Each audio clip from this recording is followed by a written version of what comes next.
Welcome to the first episode of Market Mondays. And so we will be sharing here some of our insights in market, no? Specifically, may kinalaman sa Philippines. Ngayon, if you will open the Bloomberg app, as I open now, kanyang comment would be the billion-dollar US levies on Chinese ships risk trade apocalypse. Medyo medyo ano no, medyo kakagulo ngayon sa US because of the tariff no being levied by the US on particularly yung mga uh, hindi mo naman masasabing kalaban nila no kasi trade din naman nila yan no, Canada, Mexico, and then of course China no. But of course, that's not our thing. Reviewing dito would be the market. Now it's 11:48, March 24, 2025. So welcome to the first episode. Kaya ko pa ito naisip gawin, no? But since I was driving to work, so hindi ko siya nasimulan agad na maaga. But as of now, the market in the Philippines has already been open for mga almost 3 hours na, no? And it is Monday, so what we will be talking about here is not anymore the wrap-up of last week, no? Kasi nakapagsimula na yung market. So first of all, siyempre tingnan natin yung index lang muna, no? Sa index. So we talk about the index and then we'll just focus on the year-to-date change. Sa ating favorites, well, hindi naman talaga natin ito favorites, but the favorites na naka-default sa Bloomberg would be the most traded in the world. No? So, index ng UK, among the featured markets here, siya yung pinakamataas na inakyat no, from year to date at plus 5.8%. Lahat ng nandi dito puro negative. The Dow Jones is down 1.3% year to date. Ang S&P 500, ito yung broader all, hindi naman siya all shares sa 500. S&P is 3.64% down. And then, ng US, which is in the Nasdaq, is down 7.9%. So now let's go to individual areas. So let's go to the Americas. The leading markets there year to date would be Caracas, Venezuela. Their market has increased staggering 62% since the beginning of the year. And then it's followed by Colombia plus 16%. Go is up by 13%. Bovespa of Brazil up by 10%. Mexico is up by 6.38%. So parang ang Mexico is the affected, no? Parang sila pa ngayon ang namamayagpag. NYSE is only up by 1.87%. TSX 60 of Canada up by 1.10%. Merval, Argentina is down 3.95%. While Russell 2000 US din to, no, base is down 7.7%. Doon naman tayo sa EMEA, no, so sa may Europe and the Middle East, ang leading dito is the Warsaw, Poland, no, 24%.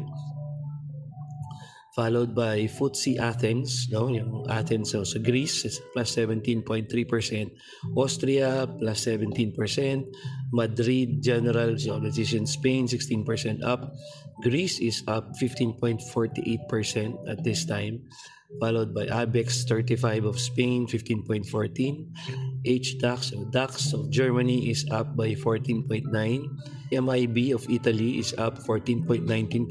May kinalaman ba ito sa paggaling ni Pope? Hindi naman, no? Kasi kakagaling lang niya. Swiss market, Switzerland is up 12.7%.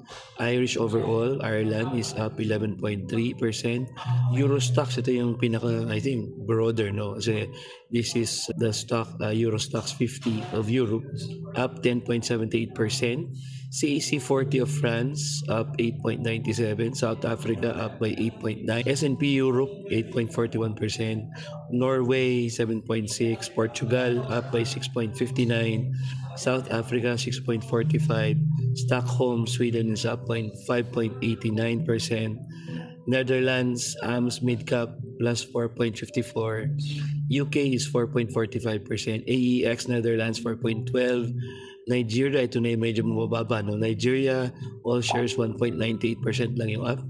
PSI General Portugal 1.86%, Tel Aviv of Israel 1.06%, Abu Dhabi, negative 0.54. Abu Dhabi General, Dubai General, negative 1.14. Saudi Arabia, Tadawul, TASI is negative 2.84%. Istanbul of Turkey, down 7.92%.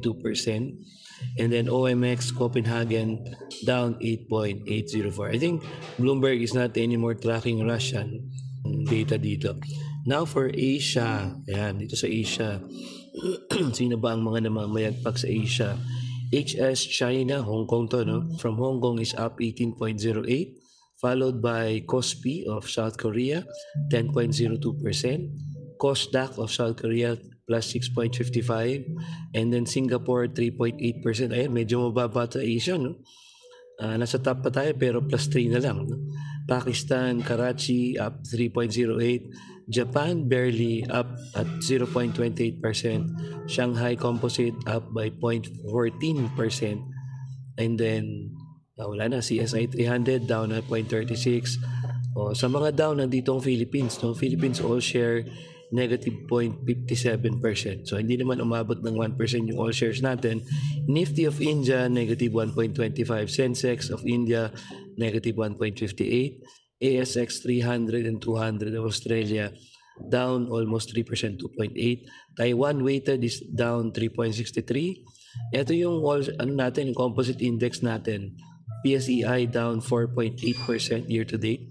Nikkei 225 of Japan down 5.56%.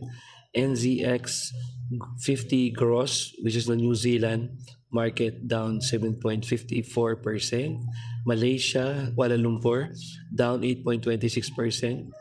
Malaysia EM 10.33%. Jakarta Comp, ang Indonesia, bagsak din, no? 14.076%. Thailand is being hammered, no? Down yung Thai set by 15.44, yung Thai set 50, which is I think yung composite nila 17.01%. And then yung worst performing market sa Asia is the LQ45 of Jakarta, down by 18.78%. So 11.54, yeah, this is today. Down siya by 51.69 points, 0.82%. Wala akong rito way para tingnan yung kasi wala akong subscription dito na paid.